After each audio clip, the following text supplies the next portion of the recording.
नमस्कार दोस्तों, आज हम कक्षा 10 में तत्वों का आवर्त वर्गीकरण के बारे में पढ़ेंगे। तो दोस्तों, 9वीं कक्षा में हमने सीखा कि हमारे आसपास के पदार्थ तत्व, मिश्रण एवं यौगिक के रूप में उपस्थित रहते हैं। हमने यह भी सीखा कि तत्व एक ही प्रकार के परमाणुओं से बने होते हैं। तो जैसा कि आपको मालूम होगा कि तत्व में जो परमाणु होते हैं वो सब के सब एक ही प्रकार के होते हैं, जबकि मिश्रण एवं यौगिक में परमाणु अलग अलग प्रकार के होते हैं। इसके बाद है, क्या आप जानते हैं कि आज तक कितने तत्वों का पता चल चुका है? अब तक हमें 118 तत्वों की जानकारी है। इन तत्वों के गुण भिन्न भिन्न हैं। इनमें से 94 तत्व प्राकृतिक रूप से पाए जाते हैं। मीन्स 118 तत्वों की जानकारी है, उसमें से 94 तत्व प्राकृतिक रूप से पाए गए हैं, प्रकृति में पाए गए हैं। बाकी जो तत्व हैं उनको जो है संश्लेषित किया गया है, यानी लेबोरेटरी में बनाया गया है। इसके आगे दोस्तों, जैसे जैसे विभिन्न तत्वों की खोज हो रही है, वैज्ञानिक इन तत्वों के गुणधर्म के बारे में अधिक से अधिक जानकारी एकत्र करने लगे हैं। उन्हें तत्वों की इन जानकारियों को व्यवस्थित करना बड़ा ही कठिन लगा। उन्होंने इन गुणधर्मों में एक ऐसा प्रतिरूप ढूंढना आरंभ किया जिसके आधार पर इतने सारे तत्वों को आसानी से अध्ययन किया जा सके। दोस्तों, इसके बाद हम लोग पढ़ेंगे अव्यवस्थित को व्यवस्थित करना, तत्वों के वर्गीकरण के प्रारंभिक प्रयास। तत्वों को वर्गीकरण किस तरह से किया जा सकता है, शुरुआत में क्या प्रयास किए गए हैं, इसके बारे में हम लोग पढ़ें। तो हमने पढ़ा कि कैसे विभिन्न वस्तुओं एवं प्राणियों को उनके गुणधर्मों के आधार पर वर्गीकृत किया जा सकता है। अन्य स्थितियों में भी हमें गुणधर्मों के आधार पर व्यवस्थित होने के उदाहरण मिलते हैं। जैसे दुकानों में साबुनों को एक साथ एक स्थान पर रखा जाता है, जबकि बिस्कुटों को एक साथ दूसरे स्थान पर रखा जाता है। यहाँ तक कि साबुनों में भी नहाने के साबुन को कपड़ा धोने के साबुन से अलग रखा जाता है। इसी प्रकार वैज्ञानिकों ने भी तत्वों को उनके गुणधर्मों के आधार पर वर्गीकृत करने के कई प्रयास किए ताकि अव्यवस्थित को व्यवस्थित किया जा सके। मीन्स विभिन्न तत्वों को उनको एक अलग टेबल में इस तरह से रखा जाए कि एक गुणधर्म वाले का एक कॉलम बने और अदर गुणधर्म वाले का अलग कॉलम बने। इस तरह से वैज्ञानिकों ने प्रयास किया। शुरुआत में सबसे पहले ज्ञात तत्वों को धातु एवं अधातु में वर्गीकृत किया गया। जैसे जैसे तत्वों एवं उनके गुणधर्मों के बारे में हमारा ज्ञान बढ़ता गया, वैसे वैसे उन्हें वर्गीकृत करने के प्रयास किए गए। तो दोस्तों, इसके बाद सबसे पहले जो वैज्ञानिक आए वो हैं डोबेरेनर। डोबेरेनर का ट्रिक क्या है, इसको ओके दोस्तों, डोबेरेनर के ट्रिक सन 1817 में जर्मन रसायनज्ञ वुल्फगांग डोबेरेनर ने समान गुणधर्म वाले तत्वों को समूहों में व्यवस्थित करने का प्रयास किया।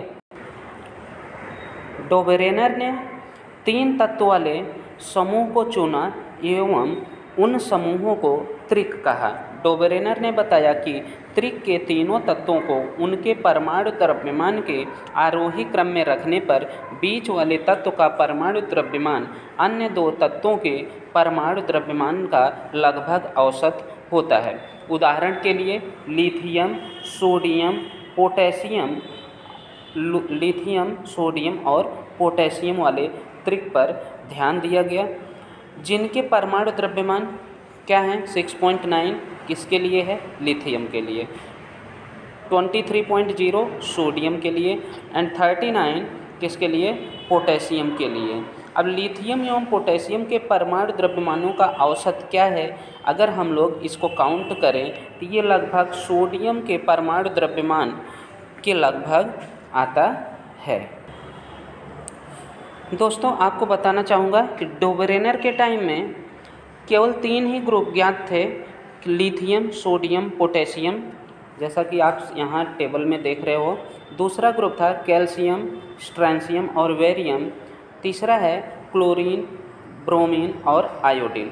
यहाँ पे लिथियम और पोटेशियम का औसत जो है लगभग सोडियम के परमाणु द्रव्यमान के बराबर है। कैल्शियम और बेरियम के परमाणु भार का औसत स्ट्रांसियम के परमाणु भार के लगभग बराबर है।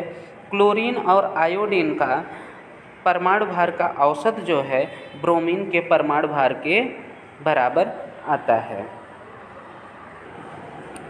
दोस्तों, डोबरेनर के बाद दूसरे साइंटिस्ट आए न्यूलैंड। उनका अष्टक सिद्धांत क्या है?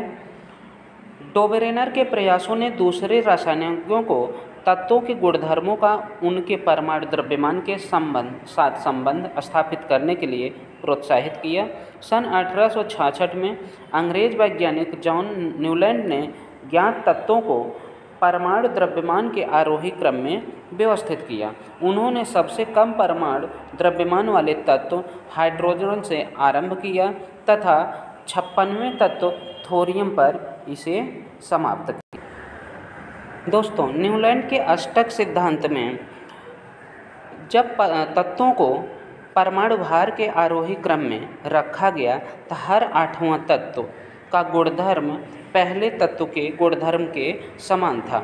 उन्होंने इसकी तुलना संगीत के अष्टक से की, इसीलिए उन्होंने इसे अष्टक का सिद्धांत कहा।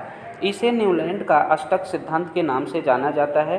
न्यूलैंड के अष्टक में लिथियम एवं सोडियम के गुणधर्म समान थे।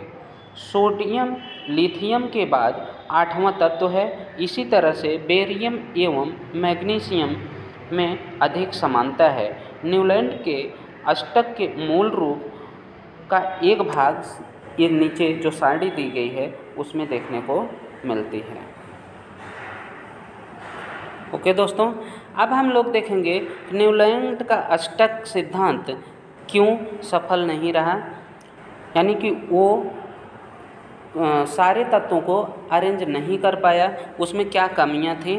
तो फर्स्ट पॉइंट है, ऐसा देखा गया कि अष्टक का सिद्धांत केवल कैल्शियम तक ही लागू होता था, क्योंकि कैल्शियम के बाद प्रत्येक 8वें तत्व का गुणधर्म पहले तत्व से नहीं मिलता था। दूसरा पॉइंट है, न्यूलैंड ने कल्पना की कि प्रकृति में केवल 56 तत्व विद्यमान हैं तथा भविष्य में कोई अन्य तत्व नहीं मिलेगा, लेकिन बाद में कई नए तत्व खोजे गए जिनके गुणधर्म अष्टक सिद्धांत में से मेल नहीं खाते थे।